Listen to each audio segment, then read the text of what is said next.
മറ്റേ post Covid സമയത്ത് സംഭവിച്ചല്ല, Covid സമയത്ത് ദൃശ്യം വന്നിട്ടുണ്ടായിരുന്നു, OTT വന്നു.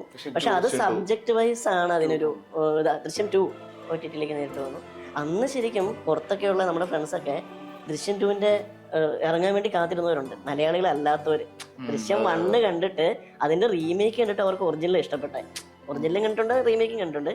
എന്നിട്ട് ഈ 2 എപ്പോഴും ഇറങ്ങുന്നത് നമ്മളോട് ചോദിച്ചിട്ടുള്ള ആൾക്കാരുണ്ട്. അപ്പം OTT-യിൽ നമ്മുടെ സിനിമയ്ക്ക് വെയിറ്റ് ചെയ്യുന്ന ആൾക്കാർ ഈ നമ്മുടെ ഒരു കൊമേഴ്സ് സിനിമ ഇന്ത്യ മുഴുവൻ നല്ല ഇതായിട്ട് റീച്ച് ചെയ്യാൻ ഈ ദൃശ്യം ഭയങ്കര കുറച്ചു കാലമാണ്.